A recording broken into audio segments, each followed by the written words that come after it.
Now, I want to ask you about that two-tier policing because the Chief of London's Metropolitan Police, Sir Mark Rowley, was asked that question, but he didn't answer it. Instead, he snatched at a Sky News journalist's microphone and then dropped it. This is after he came out of an emergency meeting with the Prime Minister over these ongoing riots. Let's have a look at that footage. Are we going to end two-tier policing, sir? Darren, there is considerable pressure on the police. These accusations of two-tier policing are not new, but they have certainly intensified in the past week, and there's plenty of evidence for it. You talked about it before. Is the faith in the police force being diminished throughout these riots?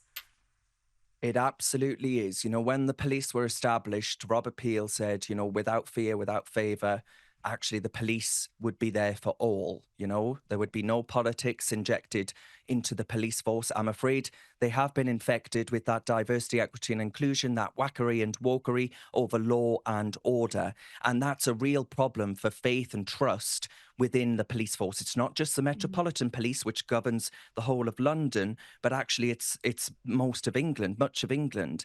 And the issue here is that we start to see the seeds, I think, of severe distrust in the media, in the police, in politicians. And what does that do for a democracy such as ours? You know, an old democracy that's been a beacon of hope and optimism and a message to the world of what a democracy could look like.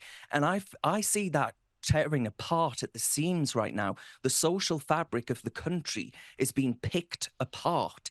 And until we get a grip of this, until we actually say that the police need to police all of these protests, because Rita, I've covered with you before. Do you remember the Black Lives Matter protests that took place in London in 2020?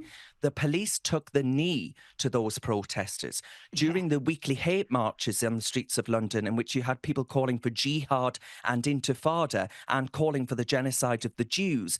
You saw the police with a very hands-off approach. They did not go near those protesters whatsoever as they stood over war memorials. They arrested Jews for wearing Star of David. They threatened to arrest Jews for possibly inciting the crowd just by being Jewish and being in the city. So yeah, their conduct has been, I think, deplorable, and I think that distrust is there for a reason. Now, Darren, before you go, I just want to show you a headline that has not aged too well. It was only a month ago, after Labor's landslide victory, that the Financial Times ran this headline: Britain is now a beacon of stability. And it gets worse. The piece claimed that Britain's economic peers, like US, France, Germany, are awash with political turmoil right now, whilst the Labor Party's strong majority at least signals high predictability. Well, that has not been the case, Darren. We've had the shortest of honeymoons for Keir Starmer, and really the underlying issues here are deep, and putting a band-aid on the current unrest isn't going to stop the next lot of turmoil that's going to pop up, because these issues need addressing at the core level. We always love speaking to you, Darren Grimes. Thank you so much for your time this evening. Thanks, Rita.